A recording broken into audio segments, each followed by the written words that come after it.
ಶರಣ್ರಿಪ್ಪ ಎಲ್ಲ ಶಣೆ ಮಂದಿಗೆ ನಾನು ಬಿಜಾಪುರದ ಗುಮ್ಮಟನಗರಿ ಶಕ್ತಿ ಕುಮಾರ್ ಮಾತಾಡತ್ತೀನಿ. ಇವತ್ತಿಲ್ಲಿ ತಹಸೀಲ್ದಾರ್ ಆಫೀಸಲ್ಲಿ ಬಾಗೇವಾಡಿಗೆ ಬಂದೇವಿ. ಇಲ್ಲಿ ಆಧಾರ್ ಕಾರ್ಡ್ ನೋಡ್ರಿ, ಪ್ರತಿಯೊಬ್ಬರಿಗೆ ಈಗ ನಾವು ಜನನ ಸರ್ಟಿಫಿಕೇಟ್ ಮರಣ ಸರ್ಟಿಫಿಕೇಟ್ ಇರ್ಲಿಕ್ಕೆ ನಡೀತದ. ಮೊದಲ ಆಧಾರ್ ಕಾರ್ಡ್ ಕಡ್ಡಾಯ ಮಾಡ್ಯಾರ.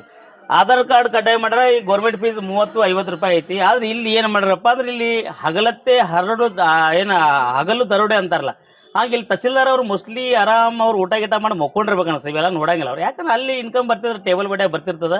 ಇಲ್ಲಿ ಇವ್ರಿಗೆಲ್ಲ ಕೇಳ 100 ರೂಪಾಯಿ ತಗೊಂಡ್ರ ಅಂತ ಹೇಳ್ತಾರ. ಈಗ ಅಕೋರ್ ಎಷ್ಟು ತಗೊಂಡ್ರಿ ನಿಮ್ಮ ಹತ್ರ ರೊಕ್ಕ? 150 ತಗೊಂಡಾರ. ನಿಂಬಲ್ಲಿ ಎಷ್ಟು ತಗೊಂಡ್ರ? 150. ನಿಂಬಲ್ಲಿ ಮಾಡ್ಸಾತಿರಿ ಈಗ 150. ಈಗ ತಗೊಂಡವ್ರು ಹೇಳ್ತಾರ, ನಾವೇನ್ ಹೇಳ್ತಿಲ್ರಿ. ಮೊದಲು ತಗೊಂಡ್ರ 150 ರೂಪಾಯಿ ತಗೊಂಡ್ರ, ಈಗ 150 ರೂಪಾಯಿ ತಗೊಂಡ್ರ ಅಂತ ಹೇಳ್ತಾರ. ಯಾಕಂದ್ರೆ ಇಲ್ಲಿ ಆಧಾರ್ ಕಾರ್ಡ್ ಪಾಪ ಎಲ್ಲಾ ಮಂದಿ ಬಂದಿರ್ತಾರೆ, ಎಲ್ಲ ಮಕ್ಳು ಕರ್ಕೊಂಡು ಎಲ್ಲ ಸಾರಿ ಇದು ಬಿಟ್ಟು ಬಂದಿರ್ತಾರ.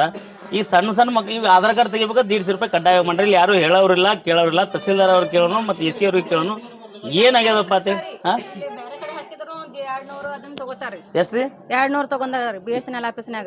200 ರೂಪಾಯಿ ತಗೋತಾರ. ಈಗ ಅಲ್ಲಿ ಮಿನಿಮಮ್ ಇರೋದು 50 ರೂಪಾಯಿ ಐತ್ರಿ. 50 ರೂಪಾಯಿ 200 ರೂಪಾಯಿ ತಗೋತಾರ. BSNL ಆಫೀಸ್ನಾಗ 200 ರೂಪಾಯಿ ತಗೊಂಡಾರ. 200 ರೂಪಾಯಿ ತಗೊಂಡ್ರ.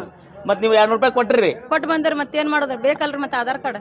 ನೋಡ್ರಿ, ಈಗ ಆಧಾರ್ ಕಾರ್ಡ್ ಬೇಕಾದ್ರ 200 ರೂಪಾಯಿ ಬೇಕತ್ತಾರ. ಈ ವಿಜಯಪುರ ಜಿಲ್ಲಾಧಿಕಾರಿಗಳು ದಯವಿಟ್ಟು ಇಲ್ಲಿ ಏನದಲ್ಲ, ಇವರು ಕಾಂಟ್ರಾಕ್ಟ್ ಬೇಸ್ ಮೇಲೆ ಅದಾರಲ್ಲ, ಇವ್ರದ್ದು ಇಲ್ಲಿ ಕ್ಯಾನ್ಸಲ್ ಮಾಡ್ಬೇಕು. ಕ್ಯಾನ್ಸಲ್ ಮಾಡಿ ಬೇರೆದವ್ರು ಕೊಡ್ಬೇಕು. ಯಾಕಂದ್ರೆ ಇಲ್ಲಿ ಸಾರ್ವಜನಿಕರು ಹೇಳತ್ತಾರ, ನಾವೇನು ಅವ್ರಿಗೆ ರೊಕ್ಕ